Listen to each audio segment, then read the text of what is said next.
what's up? It's your girl, Unique Kishi. I'm back again with another video.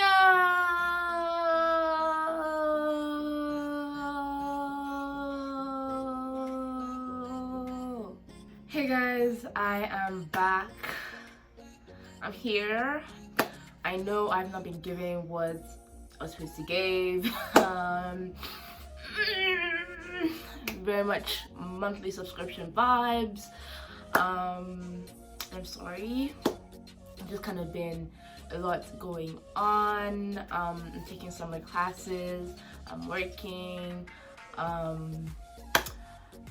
There's also just kind of like no motivation, no ideas. That's kind of where we are right now. But yes, in today's video I will be answering you guys' questions. And we're just gonna get right on into it. Don't forget to like, subscribe, share, and comment down below what you think about this video. We're to 1.5, you know, road to 2K. Let's go. Thank you, appreciate it. Yeah. The next question I'm going to answer are questions about UBC. The first question is, what is it like living with a roommate? So my first semester, I was in a single connected room, as you should if you've been following me. I don't know if you guys want to tour of like my new apartment. So now I stay in the Cascades building, which means like it's an apartment style with 4 rooms, so you have up to 3 roommates. But I am roommates with my friends, so it's been pretty good. Personally, I'm a very confrontational person, so if I don't like something that's going on, it's very easy for me to be like, can we not do that? Like, you know, communicate. I think that's something that's very important, especially like as you grow older. If you cannot communicate, you're going to have a problem having a roommate. But I do know that my friends had like weird ass roommates. Just beware. Like one of my friends is trying to move out of her room right now because her roommate is weird. So it really depends. It's a hit or miss, but I would always recommend like try to, you know, be roommates with your friends. Is the meal plan worth it? No. It's not, but it's kind of necessary, I would say. So right now the cafeterias aren't open during the summer term, so I'm kind of having to cook every day. But mind you, I'm only taking 2 courses, which is why it's manageable. But I really believe that if I was like in-person classes and everything was going on, we would be starving. So I would say it's necessary just in that you just have to have that option to be able to like get food on campus. But does the food make any sense? No. Is there a variety? No. Does the menu ever change? No. The menu was the same for 8 months straight. I wonder I don't go. Anyways, I don't think it's worth it, but I think it's necessary. Do you buy your own books in Canada for university?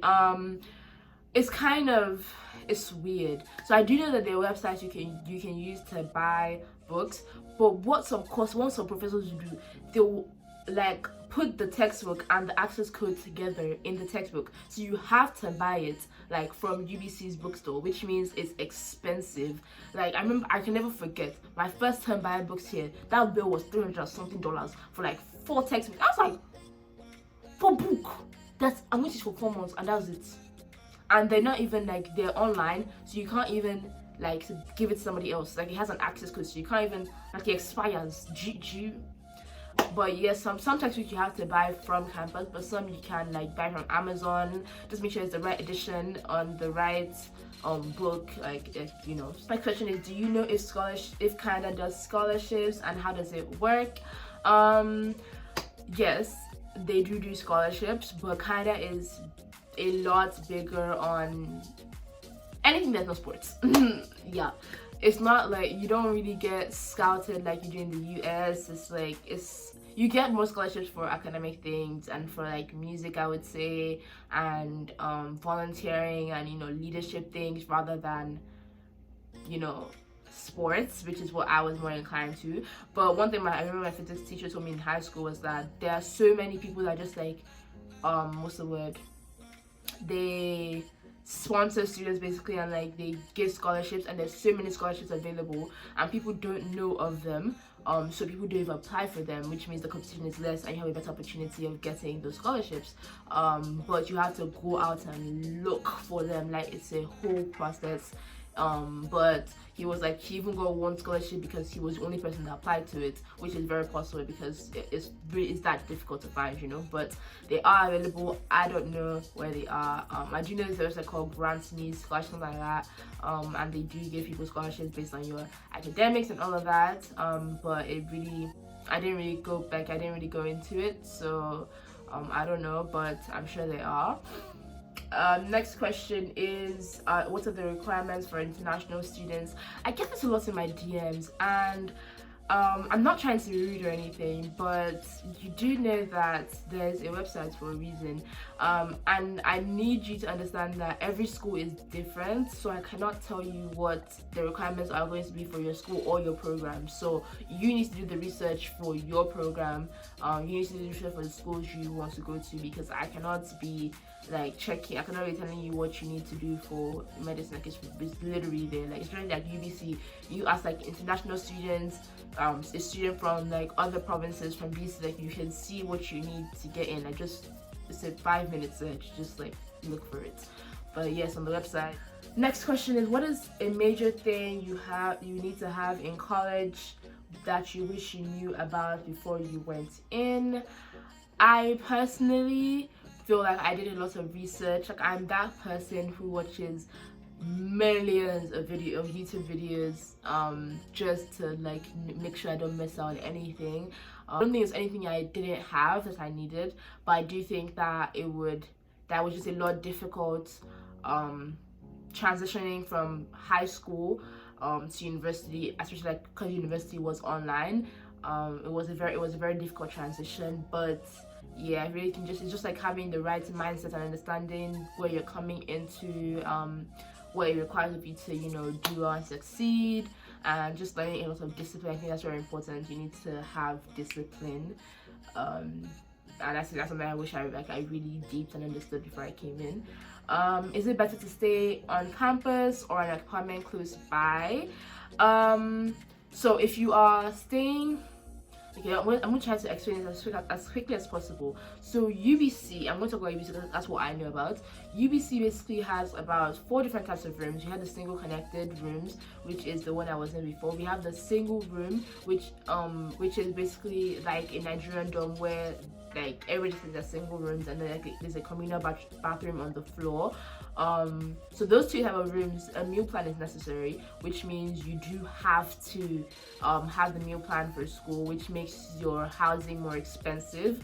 But if you are staying in the Cascades building, which means you have your own apartment, which means you have your own kitchen, or you are staying in the studio apartments, which you do have to be 19 for, or the I can't remember, it's one more type of room.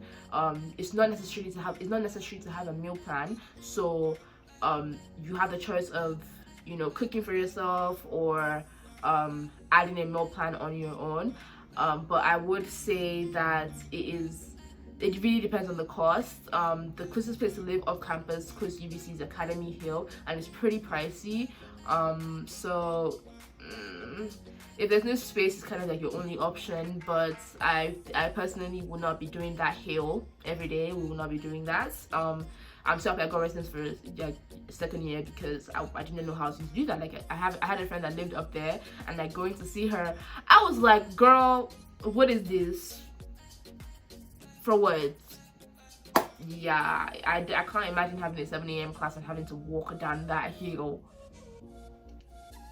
Anyways, next question. How is campus life like? Campus life is what you make it. It really is. And I really say that because my first time here, I was on the verge of depression. Like, it was really sad. But I deliberately made the effort to, you know, go out and make friends, which I talked about in my last video. And I made amazing friends, and I had a lot of fun. I was able to, I would say, experience campus life because I wasn't just cooped up in my room all day or night, you know. So I do say it's really what you make of it. You have to put yourself out there, especially because it's university. Nobody's coming to come and meet you in your room, you know. So you kind of have to put in the efforts to make it what you want it to be. Which is better between U of T or UBC for accounting and theatre arts together? That's a very interesting choice, which I'm not saying you can't do it, but I already said, I will not be doing that research for you. I don't know. You have to check, like, just literally which is better for accounting on Google. You find it. Which I can't tell you, like, because I had the option to go to UBC or U of T, and I choose UBC, and that's just because look outside, it's beautiful, and I just live in British Columbia, so I want to stay here. That's a personal preference. I don't know about you, so it's really up to you.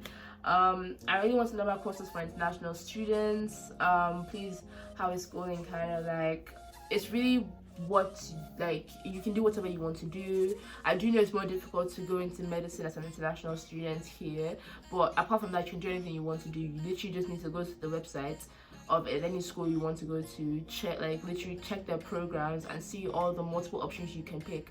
You have so many options. Obviously, like, your parents are going to have restrictions on what you can and can't do, what they'll pay for and what they won't pay for, but you really have so many options, and it's a process, you know, you need God to guide you through, your parents to guide you through. So there are lots of courses you can take, there are lots of programs you can take, so it's really just up to you, depends on your interest and what you want to do in the future, and what you're going to pay for at the end of the day. So yeah, I think just check, like, programs and see what is available and what you might want to do. And yeah, that's pretty much all the questions.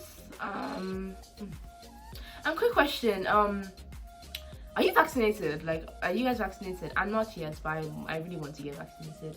And also, if you haven't vaccinated, make sure you give this video a thumbs up. Make sure you subscribe. Thank you for watching. If you got to this point in the video, I am so grateful for you guys. I am going to really try to, you know, get back on my grind of being consistent on YouTube, you know, just having that work-life balance, you know, which is very important. You know, like, first priority is school, you know, then I have work, and like, I really love doing YouTube, so I just need to kind of balance everything out and figure it out. And I hope you guys bear with me. It's summer, you know, we outside, so hopefully I'll always be doing things, and like, I can, like, show you guys what's up. I might do a tour for you guys if you want one, and if you guys do, just let me know in the comment section below. And yeah, that's the end of this video.